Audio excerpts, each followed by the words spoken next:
para confirmar que está tudo ok, também das pessoas poderem ir entrando. Inclusivamente eu aproveito aqui outros equipamentos, fazer esse mesmo controle. Até hoje nunca falhou, espero. Acredito que ainda não seja hoje. Até porque exatamente, existe também aqui algum delay já perfeitamente identificado.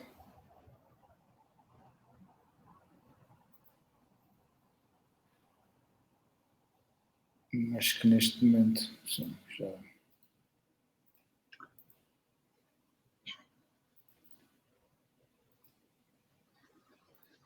Na minha página já está neste momento a decorrer o vídeo. Como conversado, há um pequeno delay sempre, do qual daí eu apagar até sempre as plataformas, porque às vezes como está a asneira de estar com um rato de um computador e quero fazer coisas no outro e não dá nada, como é óbvio, é uma organização. Claro. Aqui. Sim, isto depois eu vou vendo quem são as pessoas, não é? Sim, existe sim, qualquer tanto likes como comentários, participações, sim, tem o perfil do Facebook, sim, exatamente, tem o perfil do Facebook. Neste momento no canto superior direito já consegue ver o número de visualizações, nesta fase vai crescendo, 4, mas tens toda essa informação, penso.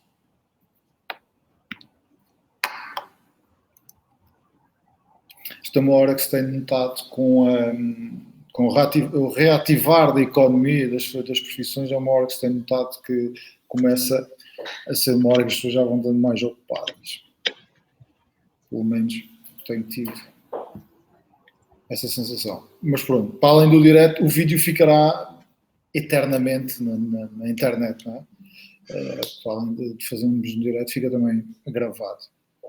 E poderá ser visto. Acontece muito até, não sei, para quem tenha alguma curiosidade e muitas vezes têm pedido a opinião sobre esta experiência que temos feito e, na verdade, as visualizações e a utilidade deste vídeo vai crescendo numa semana, entre 6, 10 dias, há sempre um aumento de visualizações, de comentários, de partilhas e tudo isso, porque percebe-se também, não é? As pessoas, por vezes, nem sempre é muito fácil ter uma agenda que garanta às 6 da tarde, na terça-feira, de estar aqui presente, claro. Mas vai tendo uma repercussão bastante interessante ao longo do tempo, claro. Sem dúvida. E essa é a parte gira. E depois, para a semana, também vão começar a ser lançados no YouTube. Muito bem. E já vão aparecer novos projetos, é engraçado. Já vai aparecer aí Tiago Almeida, da Enat, já vai ter um projeto dele também, do género. Não sei se não tem nenhuma inconfidência, mas já há bocado ele falou, mandou-me até uma imagem do logo dele, que é 6 perguntas às 6, achei giro. Não, e foste pioneiro aqui neste novo contacto, não é? Nesta nova realidade.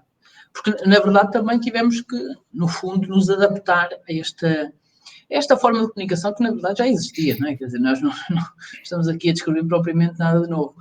Eu julgo que nós, particularmente, é que não utilizávamos muito, como, por exemplo, o teletrabalho, não é? Quer dizer, as pessoas pensam que até tem aquela sensação de que o teletrabalho é uma coisa muitíssimo nova, não? O teletrabalho já existe há muito tempo. Sim, eu tenho à vontade, como gosto de tecnologias e gosto deste tipo de coisas, e não sou muito do contacto físico, ou seja, eu facilmente alinho nesta situação, mas lá está, não inventei nada, até nem tenho essa capacidade, fui só copiar ali ao lado e trouxe para aqui, mais ou menos. Não, mas o enquadramento, eu vi os primeiros, não, sim, vi os primeiros, e gostei foi a frame e tudo mais, os logos bem distribuídos, pareceu-me bastante. Uma aplicação aqui fácil de aplicar, até facilmente muito intuitiva. Ok, vamos se calhar começar mais ou menos, sim, Ruben, obviamente começamos pelo princípio, que é agradecer, não é? A tua presença. Isto, sendo pioneiro ou não pioneiro, seja lá o que for, não se faz sozinho. Acho que pelo menos não teria piada, seria um monólogo um bocado chato. Deve-se também sempre às pessoas que vão aceitando estar presentes e colaborando comigo e com quem nos vê, ou com quem nos consulta depois futuramente também. Isso só faz, acho, sentido dessa maneira. Desta vez, contigo, na área da advocacia, do qual agradeço, um tema sempre mais que importantíssimo, não só no imobiliário, mas no nosso dia-a-dia, na nossa vida. Portanto, primeiramente, agradecer-te a tua presença aqui, que é muito importante para mim e penso que será mais um programa também bastante útil. A verdade é que começaríamos por pedir uma pequena apresentação da tua parte, porque será sempre mais fácil quem nos vê, caso algumas pessoas haverá certamente que não te conheçam. E seria exatamente por aí que eu poderia a tua ajuda para começarmos. Muito bem.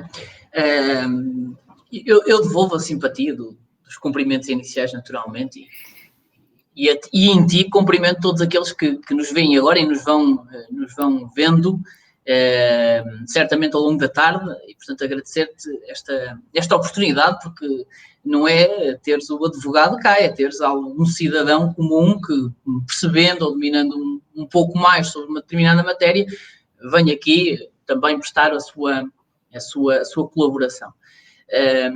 O meu nome é Ruben Fonseca, eu sou advogado de profissão, tenho escritórios, tenho um escritório em Castelo Branco, tenho um escritório nos Açores, mais propriamente na Ilha Terceira, em Angra do Heroísmo, mas estou efetivamente aqui em Castelo Branco já há algum tempo, sou natural de Viseu, não sou, portanto, albicastrense, sou viziense, sou da Beira Alta, mas todavia sou beirão, também importa reconhecer essa costela.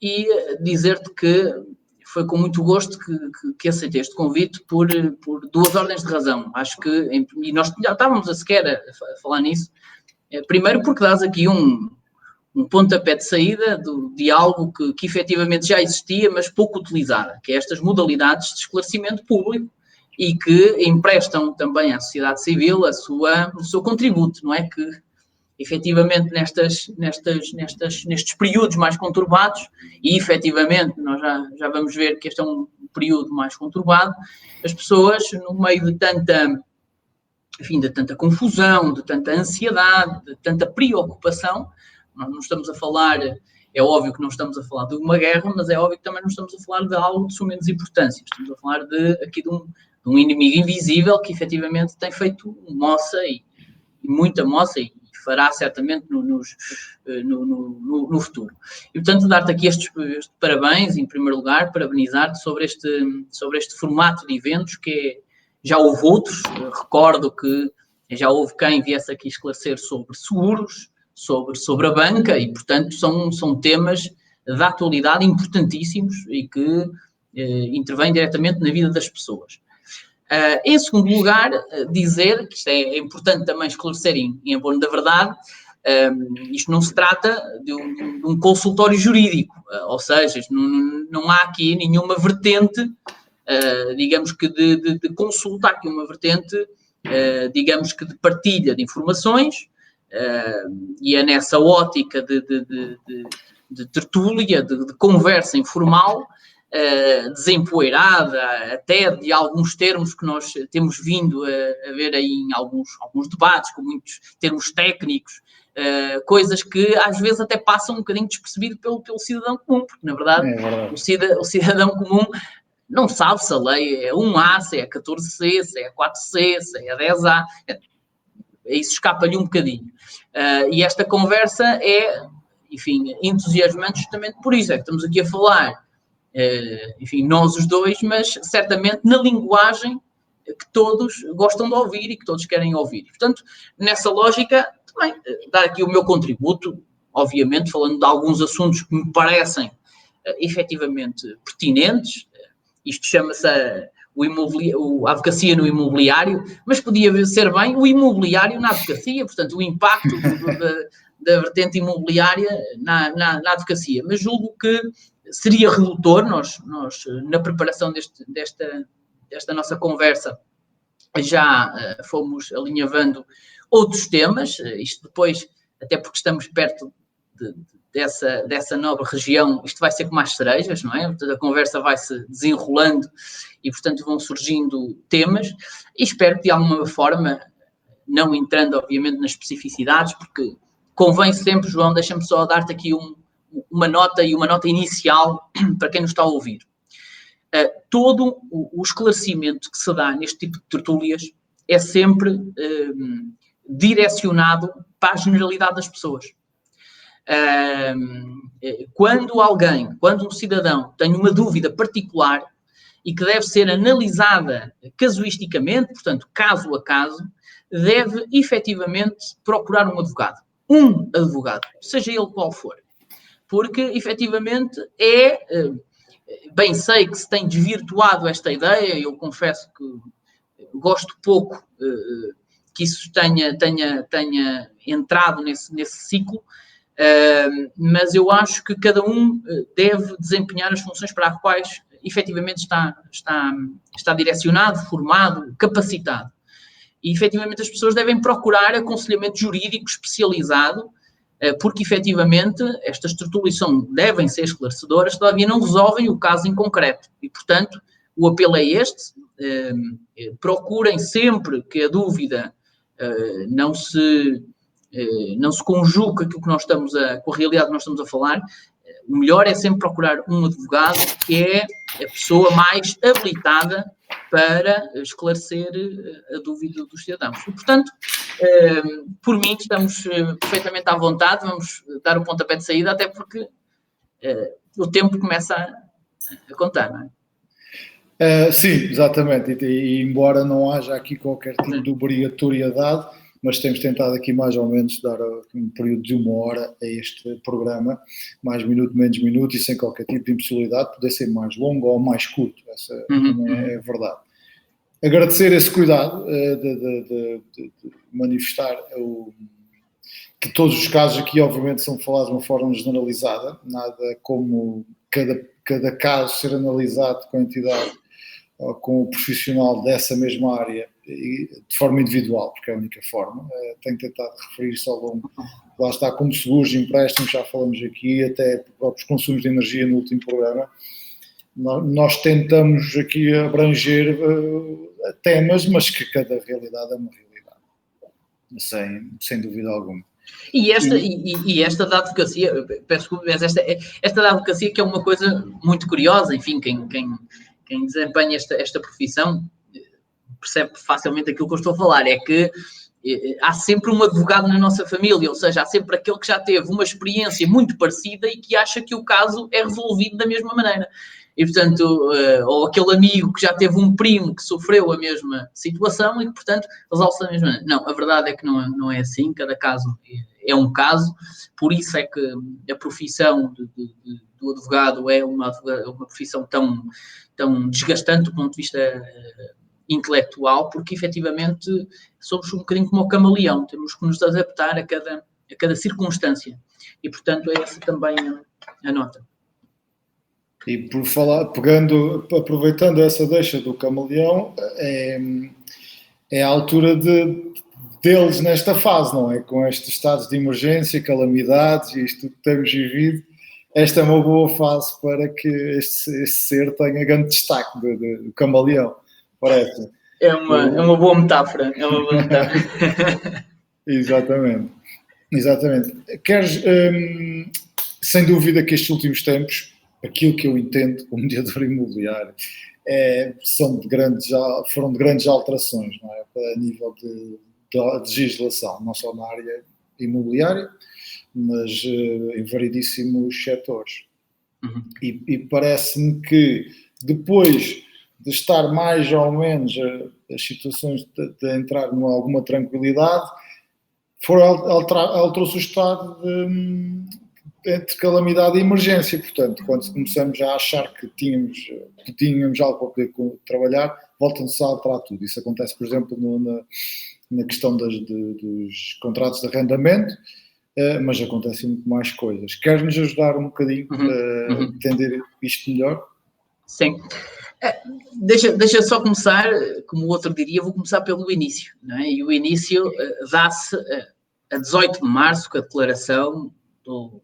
Enfim, eu, como disse no início da conversa, não quero muito estes chavões, enfim, muito legais, mas todavia o decreto presidencial da declaração do estado de emergência. Assim que efetivamente isto tudo começa, naturalmente, se formos em termos do que diz respeito à pandemia em si mesmo, naturalmente temos que ir ali até ao final do ano passado, mas em relação ao nosso país, aquilo que se passou foi que, a dia 18 de março, sucedeu algo que ou que era, ou que foi inédito no Portugal democrático, que eu, por exemplo, atento à idade, não assisti nunca, não é? Portanto, provavelmente os nossos pais, os nossos avós têm outra experiência, todavia, aqueles que já nasceram após o 25 de Abril, celebrado, aliás, há bem pouco tempo, já não assistiram a isto. E o que é que aconteceu?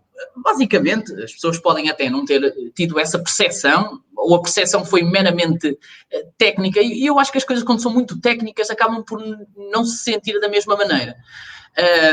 O que aconteceu foi que foi declarado um Estado, e um Estado particularmente importante para a lógica constitucional, que é a nossa lei fundamental, é a nossa lei mais forte, digamos assim, e que foi a declaração do estado de emergência. Ora, isto, sucintamente, o estado de emergência, o que veio fazer foi suspender os direitos das pessoas. Ora, suspender os direitos das pessoas e criou muito celeuma e até alguma dificuldade de interpretação.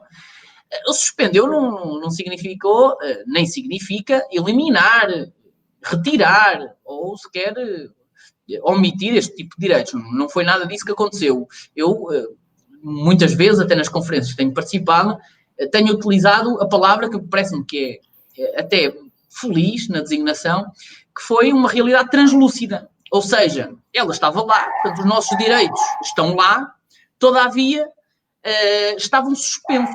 Portanto, não poderíamos recorrer a eles para os usar e os gozar enquanto cidadãos. E nota que quando falamos em suspensão de direitos, falamos, por exemplo, do direito da circulação, não é? Portanto, nós tivemos, a certa altura do nosso país, da altura, neste prazo que estabeleceu o estado de emergência, uma suspensão da circulação dos cidadãos no território nacional. Portanto, foi algo até juntar, por exemplo, à suspensão do direito à greve, a suspensão, por exemplo, da reunião em culto religioso, por exemplo, nas nossas terras já não foi possível celebrar a missa, o culto religioso, e, portanto, o que sucedeu com o estado de emergência foi aqui uma suspensão dos direitos. Ora, o que é camaleonicamente diferente da situação de calamidade. Desde logo, isto até foi aplicado da mesma forma, estado de emergência e estado de calamidade. Na verdade, não são dois estados. Efetivamente, é um estado, e porque assim designada, a nomenclatura é estado.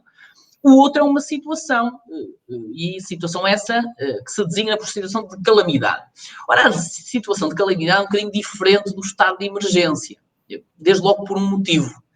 É porque não tem esta faculdade de nos suspender direitos absolutamente nenhum.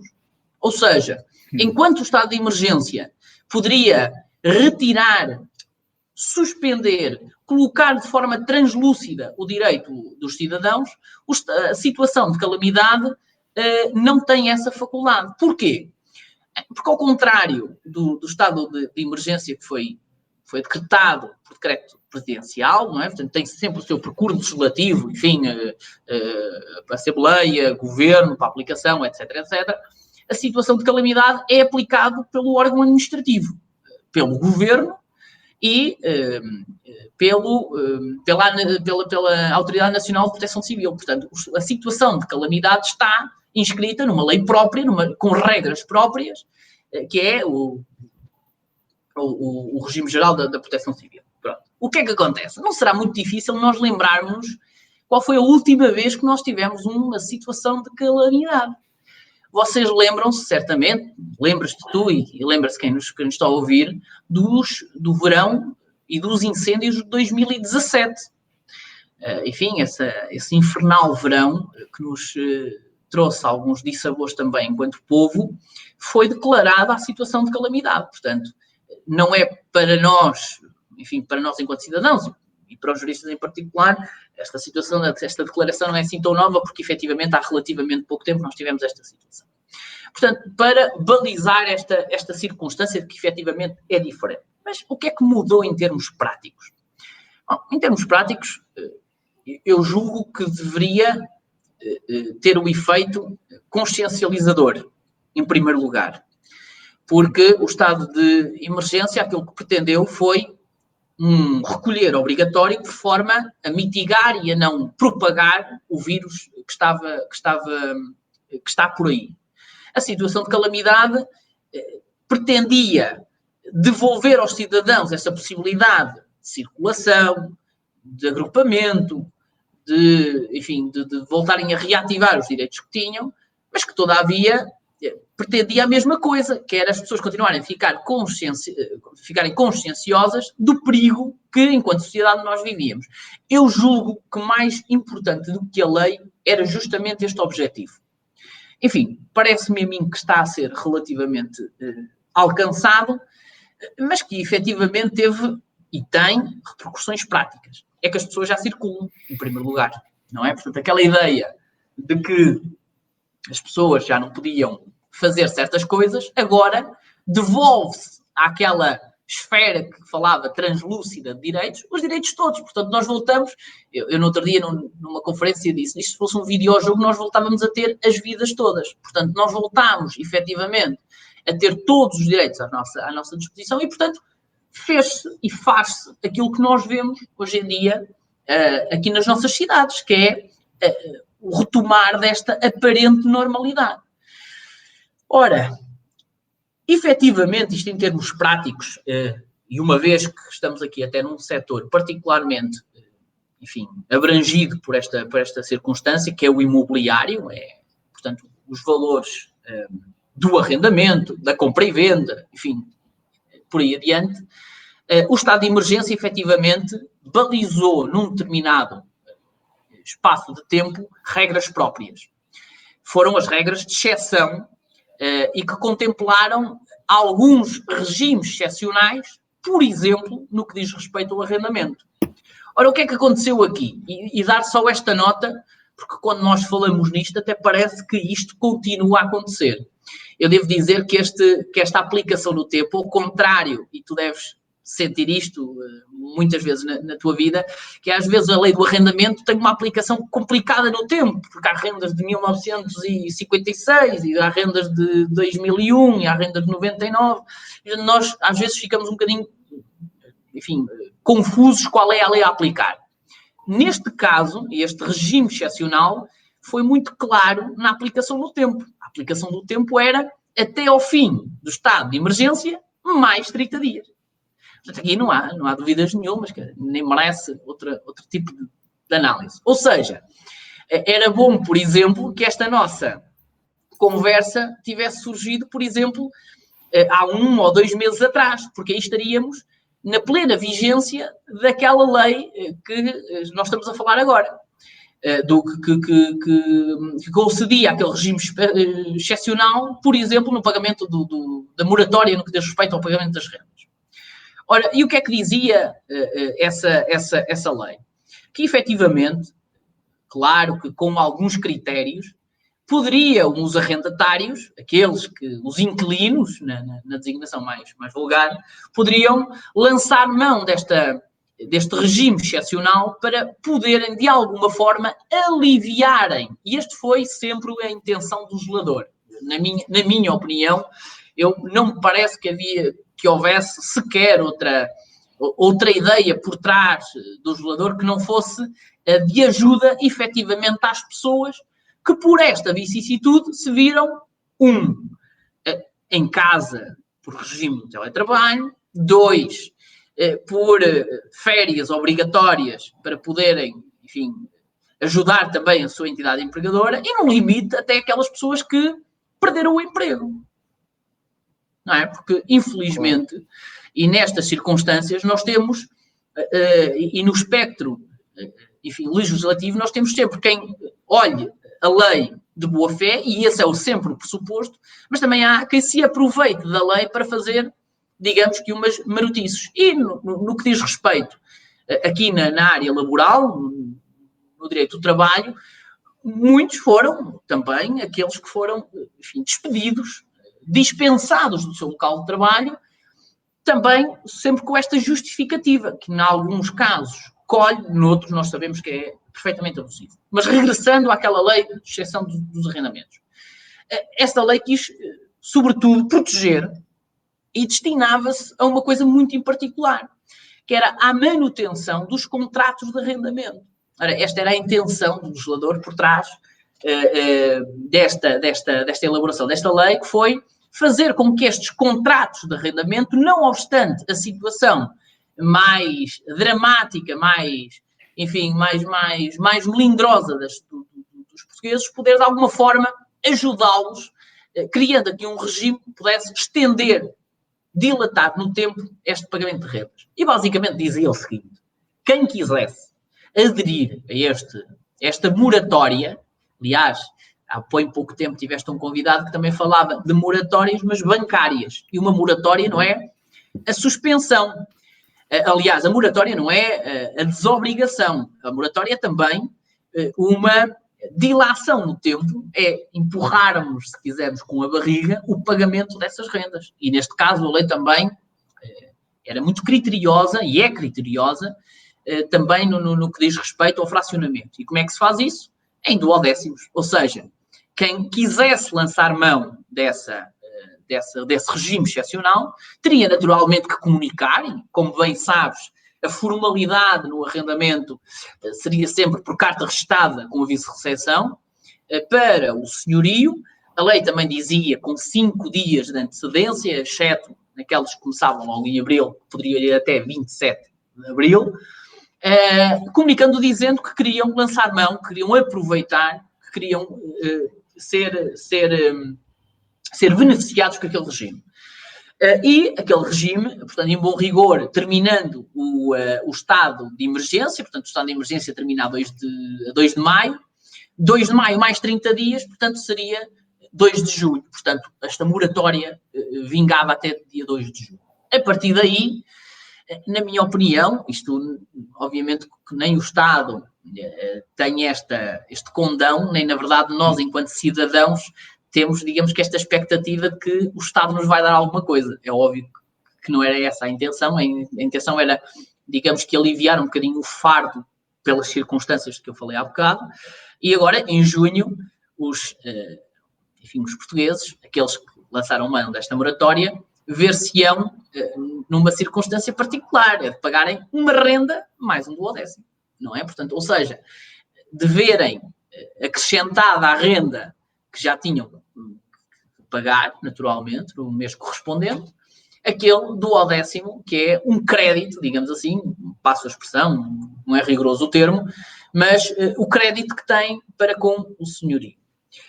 Ora, na verdade, isto, eu não quero aflorar, porque isto depois entramos aqui muitos em termos técnicos, mas, em bom rigor, isto até criava aqui uma circunstância e criou verdadeiramente, porque eu tive alguns clientes, enfim, que me vieram procurar nesse sentido, de saber se efetivamente o inquilino, tendo beneficiado desta moratória, se tinha efetivamente liquidado a renda e que, portanto, se era dever a emissão do competente recibo de arrendamento. Ora, está bem visto que não é? Por uma única razão. É porque a renda não está integralmente paga, como é óbvio, não é? E, portanto, dá-se aqui a real circunstância de os inquilinos que lançaram mão deste regime excepcional estarem ainda hoje em dia, e até dia 2 de junho, em mora nas suas rendas. E relativamente ao seu contrato de arrendamento. Ora, é óbvio que isto, dito assim, até parece grave, mas ao mesmo tempo que nós dizemos isto, dizemos que também estão suspensos todas as ações e todas as circunstâncias que levem a qualquer cessação de contrato de arrendamento. E, portanto, estamos aqui a falar num regime que acomoda também os inquilinos a uma realidade que os deixa perfeitamente tranquilos. Pronto, isto é para dizer o quê? Que efetivamente essa lei existe porque ainda vigora, todavia neste momento já não é muito útil, porque ainda que imaginemos que tu próprio querias lançar mão dela, também já não poderia ser. Porquê? Porque, tomando como exemplo o dia 8 da data limite, na verdade a renda vence sempre a dia 1, mas dia 8 como data limite de pagamento de renda, essa comunicação teria que ser feita até dia 3, não é? Portanto, também já não vais a tempo, João, e portanto esta lei não se aplica. Mas foi efetivamente isso que aconteceu, e foi, digamos que a face mais expressiva, enfim, do regime excepcional no que diz respeito aos contratos de arrendamento. Aproveitando isso e completíssima explicação, só duas notas. Não há qualquer tipo de dúvida, foi colocado obviamente para alguns clientes que nós temos que têm vários patrimónios, que os recibos têm que ser passados em relação ao pagamento recebido, não é? Isso até a nível de IRS iria criar uma confusão brutal de pagamento de rendimentos que não tinham sido oferidos, não é? Portanto, e que também, pronto, que esse período terminado voltaremos teoricamente às rendas normais já no mês de junho, com o respectivo acerto sobre as moras para trás, e aí sim também os recibos serão passados sobre esse mesmo valor, talvez numa fase agora valores inferiores ao acordado no contrato de arrendamento, mas depois também serão em valores superiores. Aqui isto é perfeitamente claro. Sim, não é?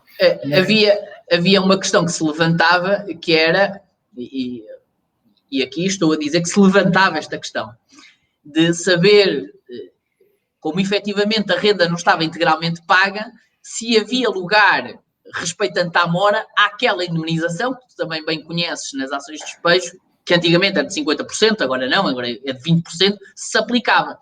Ora, também parece razoável que não é? Está Se aplica, obviamente, claro, não se aplica, porque na verdade, quando eu digo que existe mora, há mora porque não há um pagamento integral da renda, mas não é no termo específico da palavra, ou seja, não há nenhuma mora porque efetivamente há este regime de exceção que concede ao arrendatário um benefício absolutamente excepcional e, portanto, para circunstâncias excepcionais, questões excepcionais.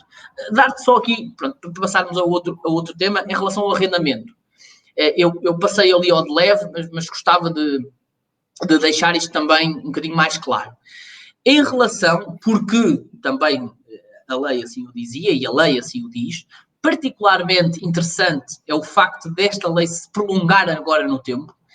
Saiu um decreto-lei há bem pouco tempo que prolonga, no que diz respeito às ações de despejo, portanto estamos a falar de cessação dos contratos de arrendamento, estamos a falar deste prolongamento até 30 de setembro deste ano.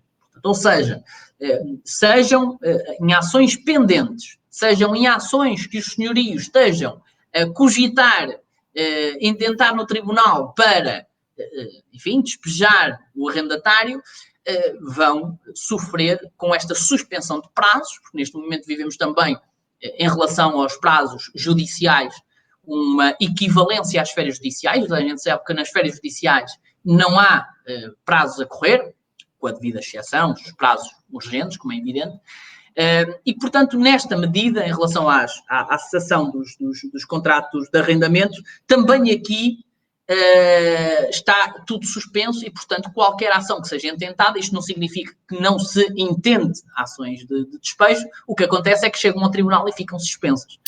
Exato. Eu próprio, nos últimos dias, tenho metido algumas, mas isto referente a rendas passadas, e, efetivamente, aquilo que acontece é que ficam suspensas. Só metia mais um tópicozinho neste tema de arrendamento e que ficará ainda mais completo, penso que é os prazos os contratos de arrendamento terminaram o prazo. A caducidade.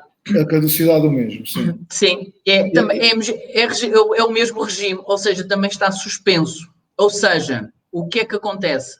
Contratos de arrendamento que tenham caducado na pendência deste regime excepcional, mantêm-se eles próprios suspensos.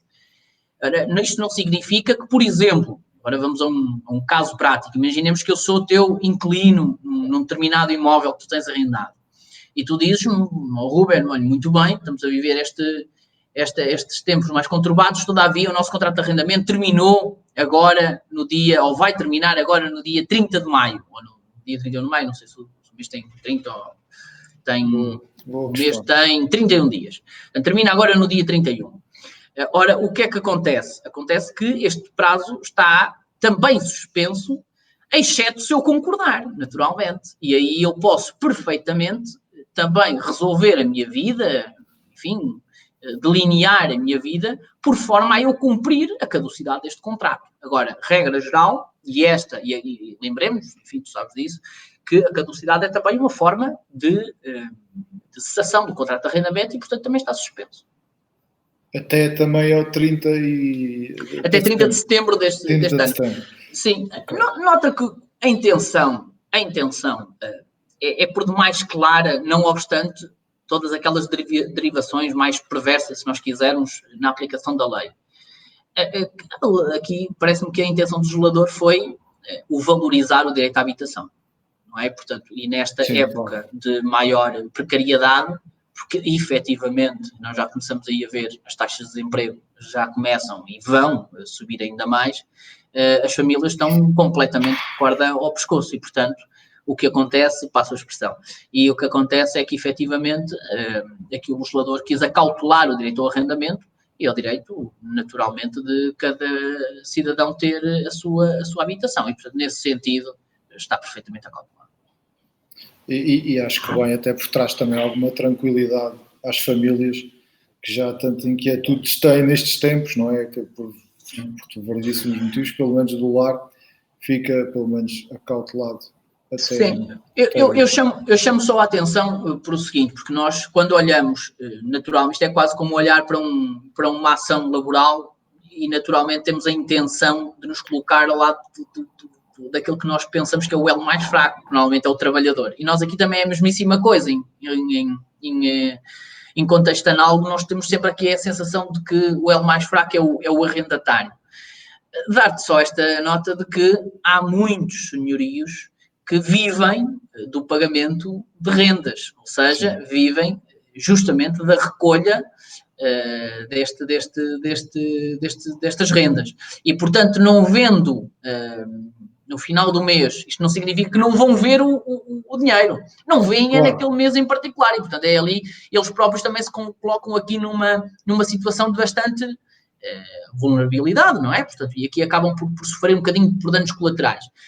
Só aqui uma nota de rodapé entre parênteses. Entre parênteses.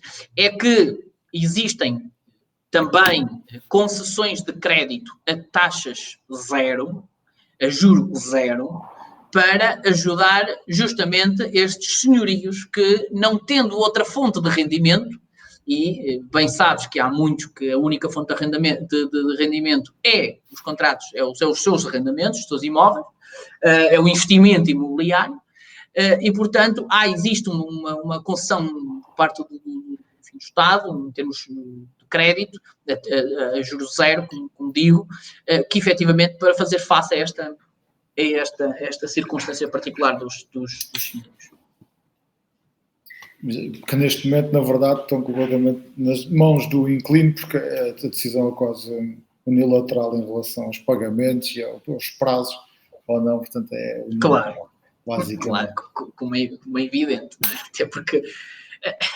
Até porque repara, lá está, a lei, tal como esta conversa, é de aplicação geral e abstrata, não é? Nós estamos a falar de obviamente, claro. Mas, de facto, a intenção do legislador é efetivamente boa e acautelar um direito que deve prevalecer, mas, de facto, nós às vezes olhamos e olha-se muitas vezes com um olhar desvirtuado para aquilo que é a lei. E bem sabemos que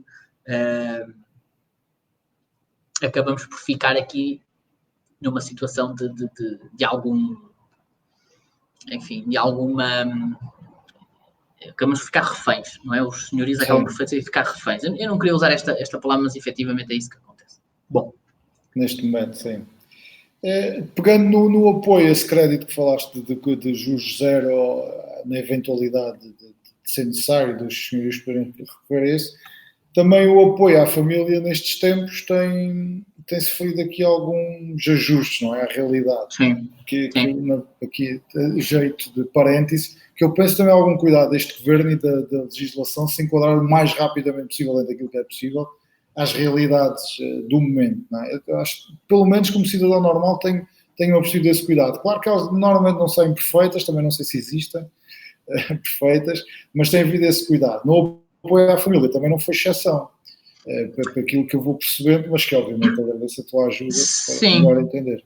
Sim, aliás, aqui o apoio à família, não podemos falar deste apoio à família, desta licença que beneficia todas as pessoas que quiserem beneficiar a redundância, beneficiar esta licença de apoio à família. Podemos falar sem irmos buscar o assunto também agora da faseada abertura dos serviços, não é? Porquê? Porque efetivamente no início desta situação de calamidade, o Governo estipulou, esboçou 3 fases de reabertura dos serviços, do comércio, enfim, no fundo, no limite da vida das pessoas, e que uma das quais era justamente a abertura das creches.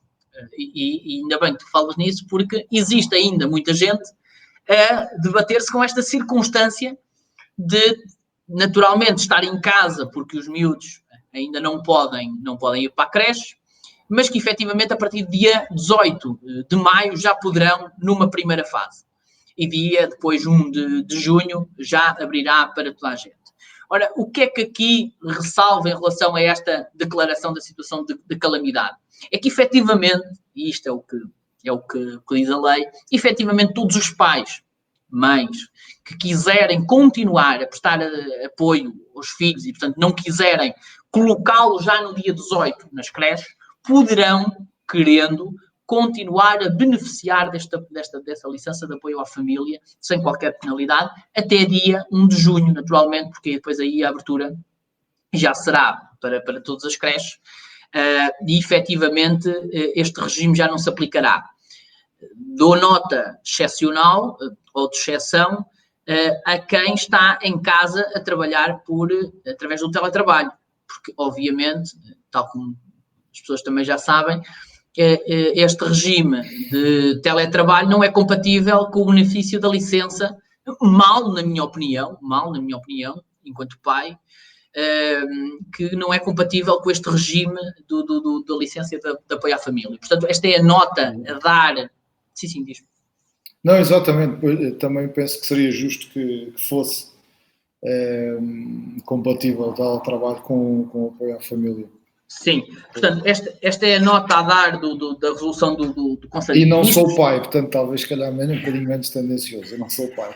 Sim, mas efetivamente sim, aliás, porque é por demais evidente que quem tem filhos e, portanto, tendo filhos em casa, das duas uma, ou já são crescidinhos e, portanto, estão com os seus afazeres da telescola, ou então têm os filhos com tenra idade, e esse aí é o que dão mais trabalho, efetivamente, e é incomportável uma pessoa estar em teletrabalho. Quem quer que já tenha tido esta experiência sabe perfeitamente que é incomportável estar em teletrabalho com uma criança de 2, 3, 4 anos em casa.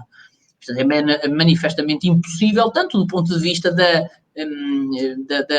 produtividade do próprio trabalhador, que não deixa de estar com uma vinculação completa ao seu local de trabalho, não é? Portanto, o regime de teletrabalho não confere ao trabalhador nenhuma liberdade especial, enfim, confere-lhe a obrigação de continuar a produzir para aquela particular entidade empregadora, mas aquilo que resulta desta resolução do Conselho de Ministros, resolução 33A, enfim, agora que declarou o estado de calamidade, a situação de calamidade, é que efetivamente as pessoas poderiam, os pais e as mães poderiam continuar a beneficiar desta licença de apoio à família até dia 1 de junho, querendo, não querendo, podem ter os miúdos na creche. Dar só nota em relação também a a esta lei, que também concorrendo para aquela ideia inicial de que nós falávamos, que é uma maior consciencialização de que o problema efetivamente ainda não acabou, o teletrabalho continua a ser obrigatório. Dar só esta nota, porquê? Porque efetivamente para todas as atividades que possam desenvolver ou se possam desenvolver em regime de teletrabalho, então para este o teletrabalho continua a ser obrigatório.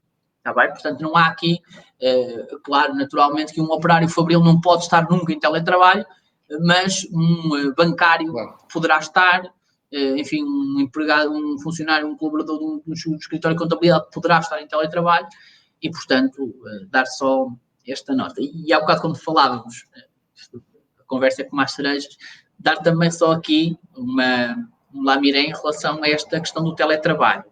Porquê? Porque, enfim, foi um bocadinho geral esta preocupação do controlo dos trabalhadores à distância. Dar só nota que as autoridades competentes para esta matéria, nomeadamente a Comissão Nacional de Proteção de Dados, veio esclarecer, através de um parecer, que era absolutamente proibida a monitorização dos seus trabalhadores. Porquê? E eu soube de casos em particular que havia entidades empregadoras que, instalando um determinado software no computador de trabalho do trabalhador, tinha acesso não só às horas que ele efetivamente estava ao computador, como os sites que ele percorria, enfim, as pausas que fazia.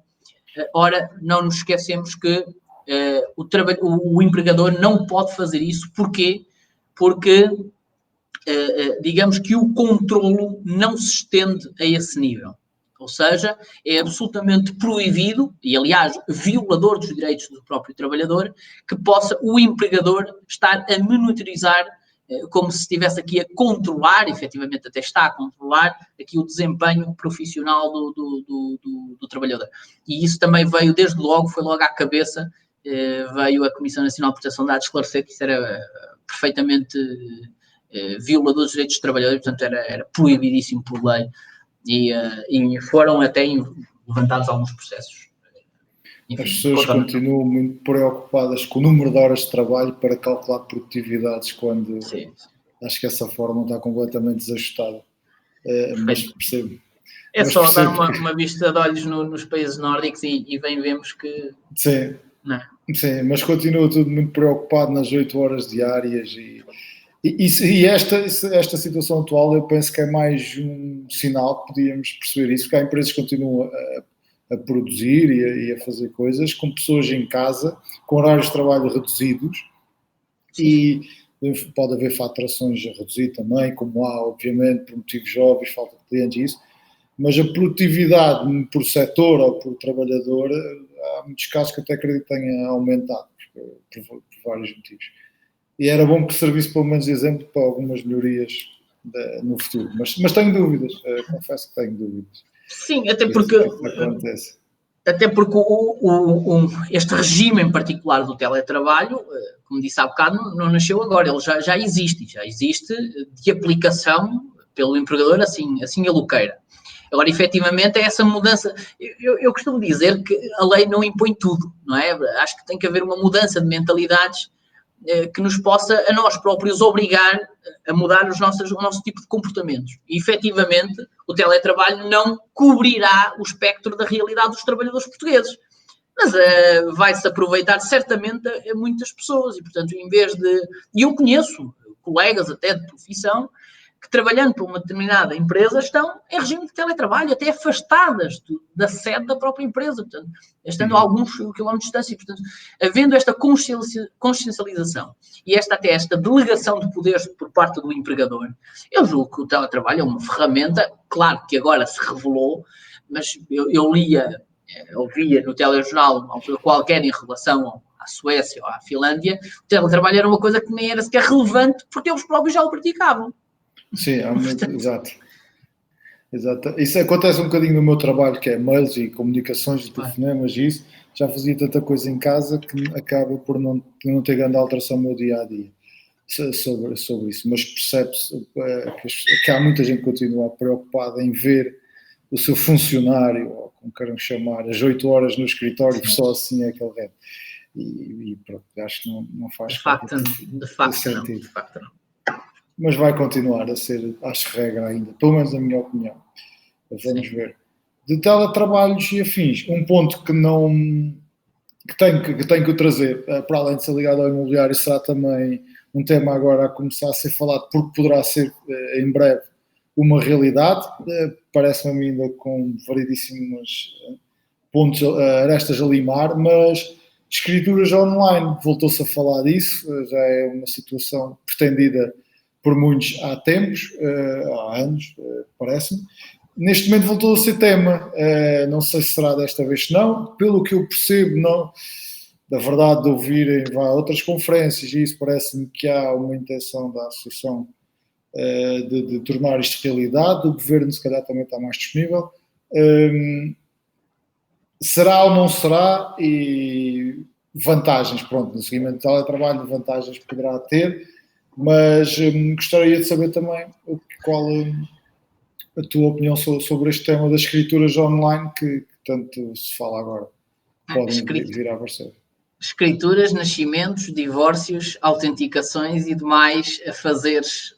Sim? Ok. Peço, pronto, eu já sou da minha área, sou limitado, não sabia que... Pronto, é um regime. Atenção, que isto decorre agora também de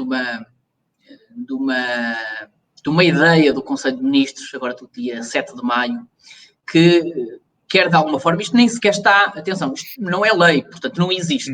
Sim, não é lei, não existe. Estamos aqui até a conversar sobre algo que nós não sabemos, julgo que até já foi aprovado na generalidade, mas agora até vai à apreciação, enfim, da comissão que tutela essa área. Todavia, o que é que se quer fazer, basicamente? Apanhando aqui o comboio desta comunicação à distância, portanto, deste novo método, eu continuo a batalhar sobre isto. Parece que nós descobrimos a internet nos inícios de março, a internet já cá estava, estas comunicações à distância já cá estavam. Efetivamente, isto passou a ser uma moda que a mim faz-me certamente muita confusão, porque eu gostava muito mais de estar, enfim, numa mesa ao teu lado e a olhar para as pessoas que nos estão a ouvir.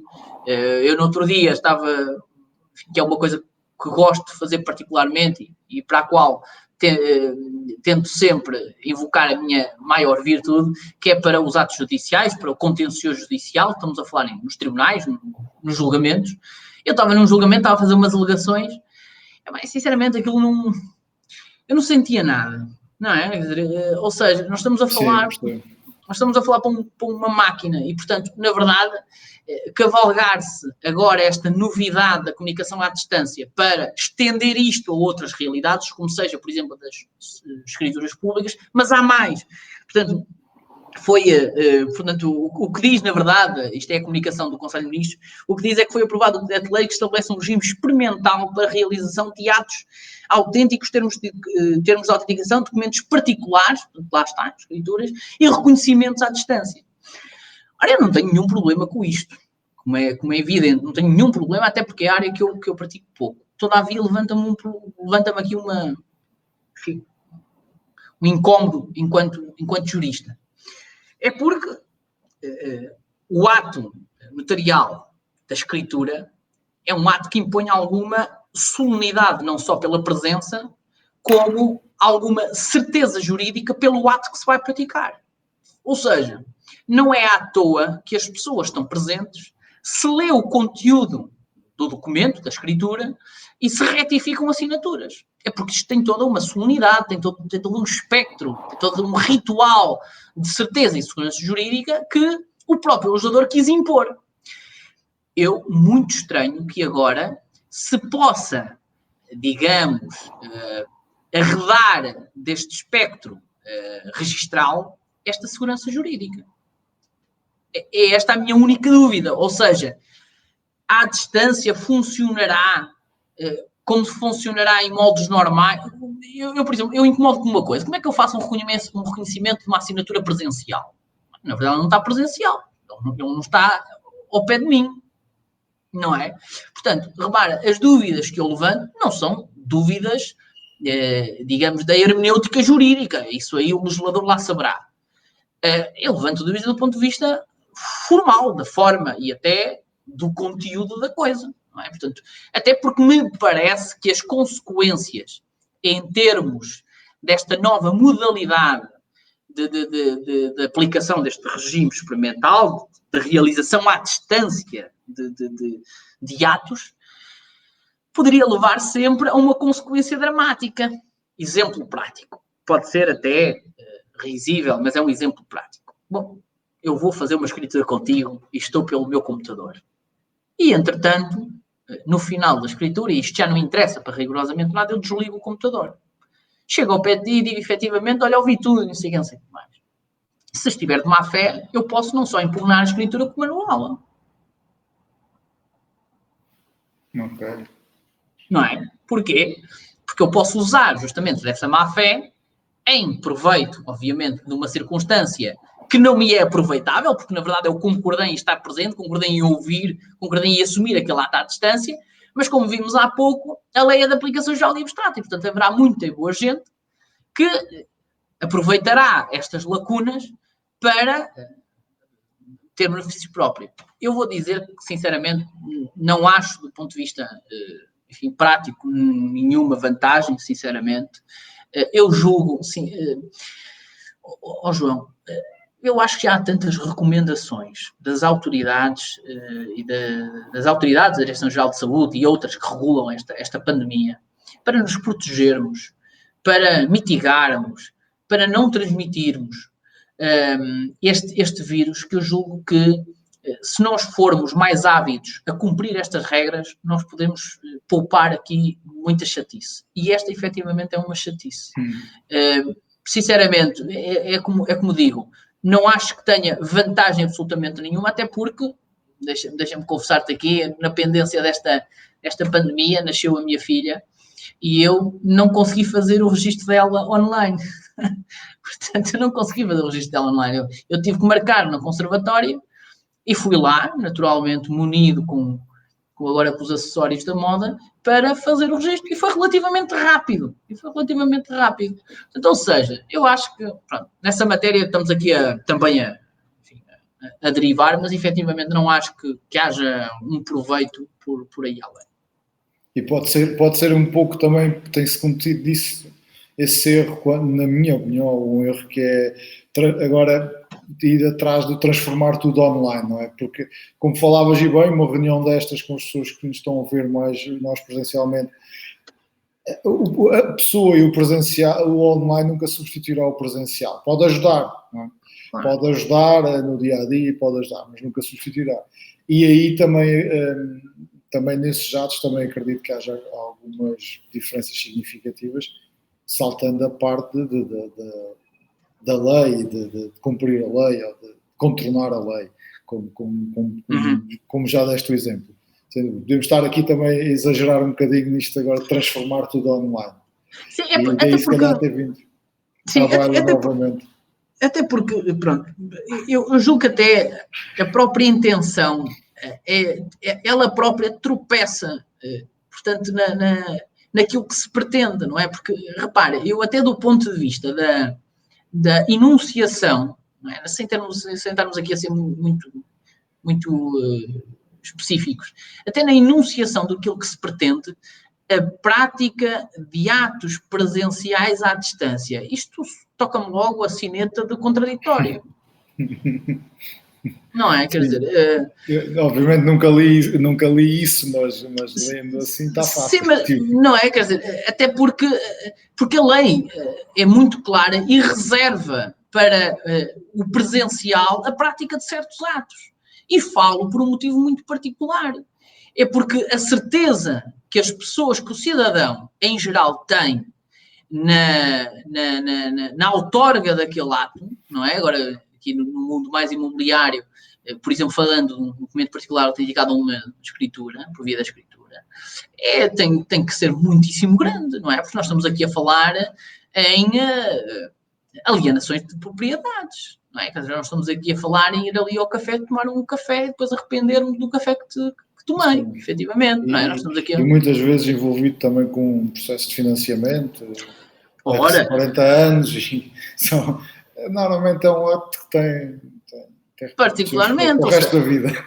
Sim, ou seja, parece-me a mim que, mas nota, isto agora, e porque efetivamente também ainda não está aprovado e também para irmos claro, aqui... foi um tema que levantei que agradeço já a tua partilha e visão da coisa. É a ideia que eu tenho. Agora, efetivamente, olha, parece-me a mim que era muito mais útil se o Estado, efetivamente, neste tempo de grande incerteza e, sobretudo, de grande dificuldade para as famílias, mas para as empresas, pudesse efetivamente agilizar outros mecanismos que colocou à disposição, mas que efetivamente não surtiram efeitos nenhuns. Ou por outras palavras, foram um flop, não é? Eu falo, por exemplo, do regime do layoff simplificado, não é? E aqui até me coloco com alguma solidariedade ao lado dos senhores contabilistas e sobre a prática de atos próprios dos advogados também tenho a minha opinião, mas quando se disse que muitos daqueles pedidos foram rejeitados porque mal feitos. Não, isso é mentira, como é evidente, isso foi uma justificação. Muitos daqueles pedidos foram rejeitados porque, efetivamente, o volume foi tão grande que o governo não conseguiu acautelar a resposta a todos aqueles pedidos. E mesmo se o tivesse feito, teria sempre que responder à altura. E como é que se responde à altura numa circunstância particularmente difícil, excepcional, como foi o estado de emergência? Era, por exemplo, pagar a tempo e horas às empresas a parte que compete no que diz respeito à segurança social. Por exemplo, há muitas empresas, eu tenho exemplos disso, de que continuam à espera de receber a parte, portanto, só revendo aqui um bocadinho o regime do layoff. Sim. O trabalhador que entra no regime de layoff perde imediatamente o benefício de 33%, a parte que lhe correspondia de remuneração, 33%, os outros 66% são pagos repartidamente entre a Segurança Social e o empregador. E a verdade é que isto nem faz muito sentido, também à luz de uma necessidade extrema, como foi o caso do estado de emergência, em que fez suspender as atividades. Pergunta que se faz imediatamente ao Estado, que me beneficia com um regime de layoff simplificado. Mas como é que eu posso pagar no início de mês ao meu funcionário se eu não tenho atividade aberta? Se eu não tenho receita? Se não tenho liquidez de tesouraria para poder pagar? Agora, repara, levando isto ao expoente de que nem consigo pagar a minha, quanto mais a que o Estado me deve. Não é? Portanto, exato. Ou seja, aqui está um exemplo em que, efetivamente, os mecanismos que o Estado colocou à nossa disposição, e o layoff até foi um dos mecanismos que eu nunca recomendei aos meus clientes. Porquê? Porque eu acho que as pessoas devem ter consciência de que isto não é um sprint, nós não estamos aqui a fazer nenhum sprint, isto é uma maratona, e é uma maratona que vai, que ainda vai demorar algum tempo a passar, e que efetivamente havia, como há outros recursos, outras ferramentas, para que as empresas pudessem, de alguma forma, suster o seu desempenho até poderem recorrer ao layoff. Enfim, houve aqui uma tentação desmesurada das empresas acederem ao layoff e está à vista aquilo que se está a passar. Enfim, em termos práticos, é zero, porque obviamente o Estado não apoia em rigorosamente nada. E, portanto, aqui está um exemplo de um mecanismo que o Estado efetivamente poderia melhorar e não melhorou. Portanto, estamos a falar de atos à distância e agora esta realidade que efetivamente haveria outro.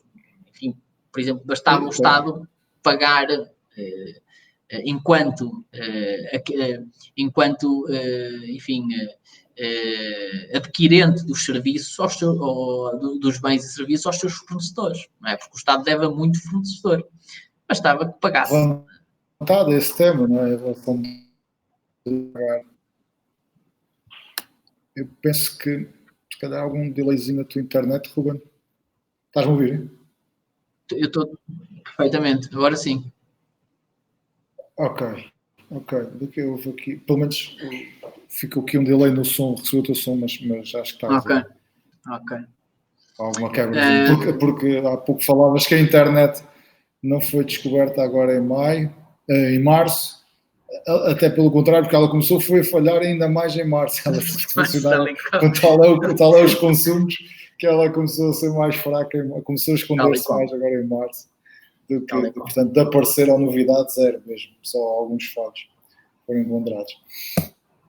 Ok, não sei se existe mais algum ponto que queiras tocar. Eu, da minha parte, tenho já aqui um cheque nas anotações que tinha, admito, principalmente sobre a área. Falamos de algumas outras áreas, mas penso também do interesse comum e de toda a utilidade. Curiosamente, desta é a primeira sessão que não existe qualquer tipo. A verdade é que fomos conversando, eu também não fui relembrando isto. Espero não ser esse o motivo. Poderá também ser, mas foi a primeira vez que não foi colocada qualquer tipo de pergunta por quem estava a ver.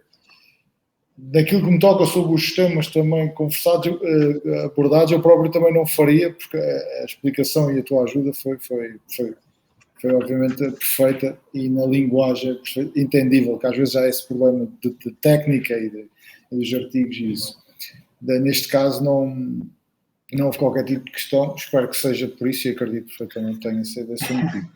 Já agora, porque todos os dias estão a sair leis novas, a quem interessar em relação aos contratos de seguro, também saiu hoje uma lei que concede a moratória ao pagamento dos prémios de seguro. Portanto, também aqui, confesso que ainda não me debrucei sobre ela, via hoje de manhã, e, portanto, também chegou também aos contratos de seguros portanto, na altura, se calhar, quando esteve cá o convidado... Na altura, o Ivo Ferreira, assim, da MAF, sim, não havia, mas saiu, eu até posso dizer qual é, porque efetivamente há aqui uma grande curiosidade em relação a estes estados, estas passagens de estado de emergência para a situação de calamidade, que é efetivamente saírem leis todos os dias. Ou seja, o próprio Estado tem esta necessidade de podermos, enfim, suprir esta necessidade de regulamentar melhor as circunstâncias da vida atual para termos ainda mais e melhores regras. E, portanto, estava-te eu a dizer que saiu o Decreto-Lei 20F de 2020, naturalmente, que estabelece um regime excepcional e temporário relativamente aos contratos de seguro. Portanto, aqui está, a quem interessar, efetivamente, há esta nota a dar, mas pronto, já falámos aqui. Não fazia ideia nenhuma. Vou partilhar com o Ivo. Eu sei que ele não está a ver, porque esta hora eu sei que ele não ia poder, ele disse-me, mas vou partilhar com o Ivo. Informação útil certamente para ele e para quem se o entender, claro. Sim, eu lembrei-me porque estava agora a ver aqui nos nossos participantes o Fábio Nunes e o Fábio também, como é um expert. Não vi que estava aí. O Fábio já deve ter devorado também esse tema. Já lembrei-me deles. Pronto, e de facto havia uma panóplia de assuntos, obviamente que digamos que haveria muito mais para dizer, efetivamente. Este é um tema, e é um tema cada vez mais em cima da mesa, como, por exemplo, o da jorrada de insolvências que vão existir, portanto, e como é que as empresas vão ter que lidar com esta realidade pós-retomada às atividades, porque efetivamente há muitas empresas que já não vão abrir atividades, já não vão abrir portas, e efetivamente nós vamos ver aqui uma jorrada de insolvências que vão cair sobre as empresas. Isto nós devemos olhar com alguma preocupação, não é? Uma preocupação porque efetivamente não nos esqueçamos que 90 e tal % do repertório, digamos assim, da malha empresarial portuguesa é constituída por micro, pequenas e médias empresas. E, portanto, poderemos estar aqui perante uma situação de uma circunstância bastante dramática, não é? Uma vez que as empresas vão se ver muito à conta também. Atenção, estou perfeitamente à vontade no que diz respeito a isto, até distanciando-me e até notando que da parte do governo o esforço sanitário foi muito bem, foi um desafio muito grande e foi muito bem enfrentado. Atenção, há que dar esta justiça, efetivamente. Eu também sou dessa opinião. É 100%. Também. Eu julgo que outras medidas não eram possíveis e paremos com demagogias, efetivamente, acho que fez tudo o que estava ao nosso alcance. Agora, efetivamente, do ponto de vista prático e político, já agora, efetivamente falham algumas ajudas que colocarão em crise o nosso tecido empresarial e que terão que ser analisados à luz de outras preocupações. Agora, porque, nota, só a reta final, porque efetivamente a concessão de benefícios que o Estado foi dando não se concretizavam nem mais nem menos do que créditos, não é? E tal como a internet, o teletrabalho e o layoff também já existiam antes de existir este estado de emergência, não é? Exatamente. E, portanto, os créditos sempre lá existiram. Não estavam a taxas de 5%, foram para taxas de 3%. Está bem, mas para uma empresa estrangular, 3% é demasiado. Não é? Quer dizer, não vale a pena estar a... Sim, já testei isso com vários amigos, sim, porque a verdade é que, por vezes, há aqui um debulhar das coisas em que parece que o Estado está a dar, porque agora não é preciso pagar isto, não é preciso pagar aquilo, mas a conta aumenta. Não é toma lá e faz o que queres, não pagas agora, mas a gente toma aqui nota no blocozinho e depois falamos. É mera fantasia, efetivamente. Eu só trouxe este contributo, e atenção, não tenho nada de experiência nesta área, portanto, só este contributo. Porquê? Porque eu falava há bocado do layoff e da tentação que as empresas tiveram em aderir rapidamente ao layoff.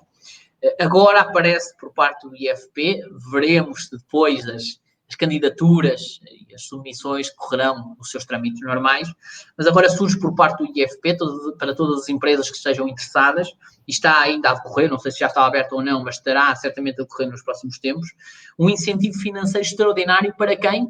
Para as empresas que retomaram a sua atividade, mas para os trabalhadores que não entraram em layoff. E, portanto, há aqui uma ajuda particular, que o valor pode ir até 635 euros por cada trabalhador que tenha mantido ao serviço depois da retomada à atividade. E, portanto, nota que até o próprio Estado a premiar quem não caiu na tentação de aderir ao layoff. Portanto, é este quadro, mas claro, enfim, isto não é nada comparado com as necessidades efetivas que as empresas têm e continuo a dizer, nada foi dado. Os empresários, efetivamente, que são aqueles que alavancam, estamos a falar, é a classe média, não é, que alavanca a estrutura deste país, efetivamente também foi pouco acolhida neste estado, na transição do estado de emergência para a situação de calamidade, e não se vê melhorias, e, portanto, enfim, há aqui muitos pontos a apontar, efetivamente. Sem dúvida, e continuará a haver. Neste nosso tempo de 1h15 aproximadamente,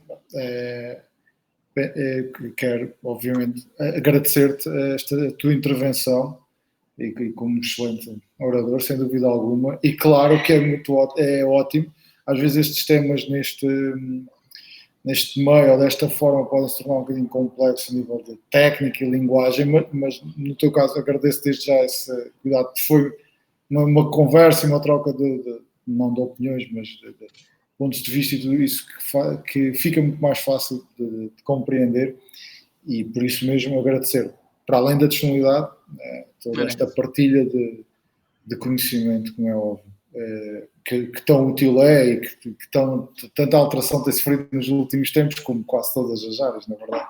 Claro. Também é essa, e termos alguém na sequência deste programa que faço dos lives, é isso mesmo, ter alguém especialista em que possa dar algum contributo e ajuda na sua área, como é óbvio, para que as coisas se vão tranquilizando o mais possível e sejam entendíveis, pelo menos para que cada um tome as decisões que achar que deve tomar, a maior informação possível.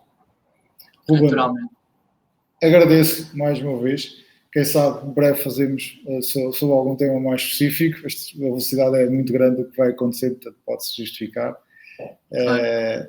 Agradecer à Marina também, que na verdade foi ela que fez aqui um bocadinho a ligação através dos outros lives e que me falou de ti, e que agradeço o facto de nos ter apresentado, e cá estamos nós. A Marina também, em breve, vamos agendar uma data para conversar aqui um bocadinho sobre a área dela, das energias renováveis. E como disse, bem-aja pela tua presença, Ruben. E saúde, felicidades e saúde acima de tudo. Obrigado. Porque, como é óbvio, que estamos numa época, principalmente de saúde acima de tudo. Obrigado, João. Tudo a correr bem, também para ti, particularmente, e extensivo, naturalmente, também à área profissional, que agora é hora de arregaçar as mangas. E, naturalmente, estou a dispor. Sorte, saúde, e dispõe no que necessitares, e agradeço a todos que estiveram aqui durante esta hora e qualquer coisa a ouvirem-nos, porque efetivamente também é para as pessoas que nós aqui tivemos. Obrigado.